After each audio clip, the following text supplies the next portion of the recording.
Baik, Assalamualaikum warahmatullahi wabarakatuh. Waalaikumsalam warahmatullahi wabarakatuh. Ya, terima kasih atas waktu yang diberikan kepada saya, Ustaz dan Ustazah. Izinkan saya berbagi penerapan konsep-konsep inti budaya positif yang ada di sekolah.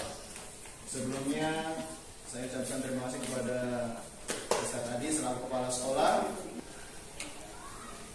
Ya, di sini saya akan menyampaikan konsep-konsep inti modul budaya positif. Ada 7 yang harus saya sampaikan materinya. Yang pertama, perubahan paradigma belajar. Yang kedua, disiplin positif. Yang ketiga, kebutuhan dasar manusia. Keempat, motivasi perilaku manusia. Posisi kontrol, keyakinan kelas, dan segitiga restitusi. Ya. Sebelum masuk materi, saya ngajak peserta semua untuk berdiri sebentar. Kita rileks.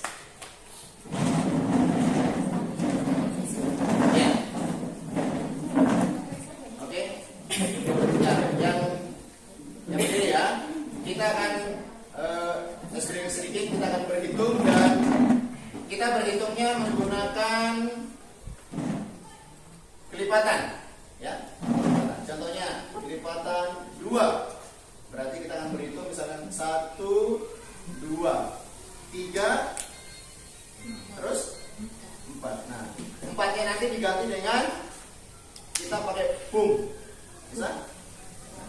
Jadi 1, 2, 3, boom.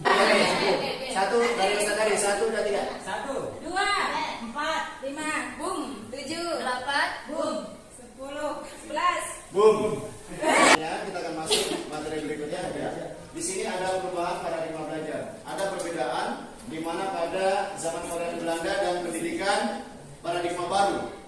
Pada kolonial Belanda, rakyat hanya diajari berhitung, menulis, dan membaca seadanya dan untuk kepentingan kolonial Belanda. Nah, ini yang membuat biasanya di Papua lebih dominan di sini.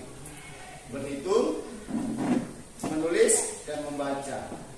Pada paradigma baru, pendidikan berpusat pada murid untuk mencapai kebahagiaan lahir dan batin setinggi-tingginya.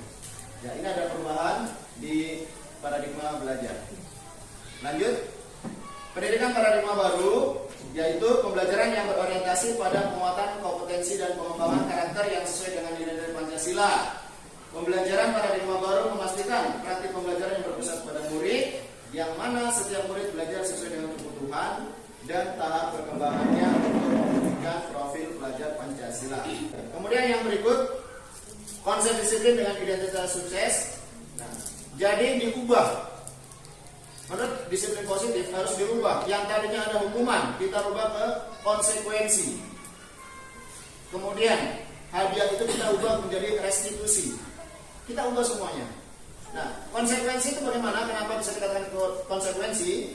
Ya, penguatan menggunakan jangka pendek. Kemudian memonitoring berkelanjutan, memberikan stimulus atau respon kepada peserta didik kita, apapun itu keluhannya. Yang biasa kita disampaikan oleh Ustaz tadi itu, berikan respon secepat mungkin, sekecil apapun keluhan dari peserta didik kita. Baik, terima kasih Ustaz Ustazah atas perhatiannya.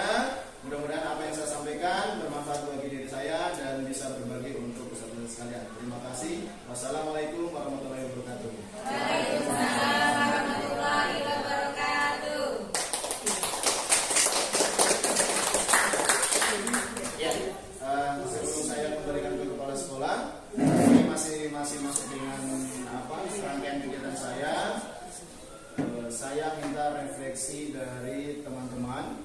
Yang pertama dari guru kelas, mungkin dari fase ya, fase A, fase B, fase C, kemudian nanti diwakili oleh bidang studi terkait dengan budaya. Ya, fase A, silakan. Ya, seserahnya silakan. Terima kasih untuk waktunya kepada saya. Assalamualaikum warahmatullahi wabarakatuh. Jadi yang saya dapatkan dari penyampaian Ustaz Nana adalah, jadi kita sebagai pendidik kita tidak boleh menghukum siswa, kita tidak boleh marah atau membuat siswa merasa bersalah. Jadi kita harus sebagai teman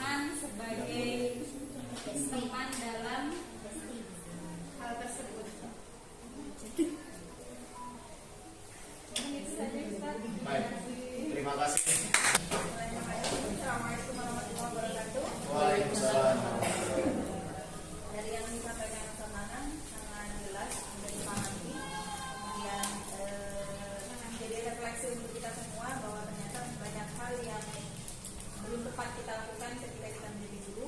Maka ketika kita ingin menjadikan anak-anak ini anak-anak yang beradab, anak-anak yang memiliki akhlak dan kalimah, kita mulai dari diri kita sendiri dan juga berperilaku positif dalam hal apapun, sehingga yang kita keluarkan juga adalah hal yang positif dan diterima anak juga adalah hal yang positif.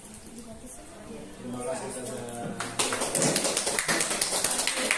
Terakhir, ya terima kasih kepada Ustaz dan Ustazah yang guru kelas maupun guru studi. Terakhir saya meminta refleksi dari Ustaz tadi selaku kepala sekolah SDIP Bendungan Lagi. Baik, terima kasih atas waktunya. Dari materi tadi, mungkin ya dari sebelum ada materi ini dibentuk, bukan saya sudah mencoba untuk memulai. Ya. Memulainya adalah ketika antum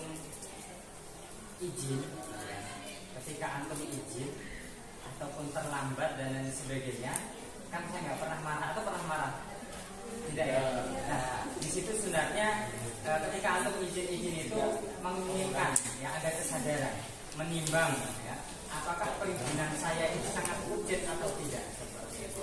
Jadi dari situ sebenarnya yang ingin saya lakukan adalah menciptakan kesadaran, karena saya melewati tahap ini itu bukan hanya setahun 2 tahun, ya, puluhan tahun untuk bagaimana supaya untuk menciptakan sebuah kesadaran.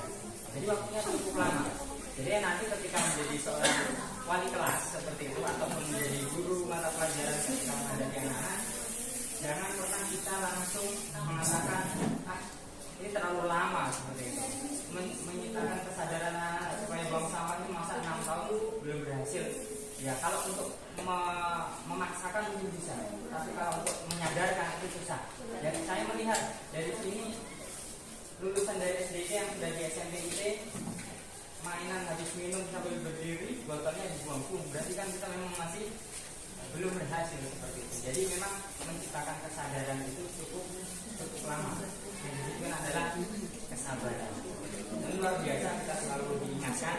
Tahun ini sarana mengingatkan kita, kalau tahun depan nanti saudara akan mengingatkan kita. Terima kasih. Baik, kita beri tepuk tangan untuk pada Oke, terima kasih. Selanjutnya selamat melakukan aktivitas selanjutnya. Mohon maaf apabila dalam penyampaian saya tidak maksimal. Mudah-mudahan ini sebagai pembelajaran buat saya dan berbagai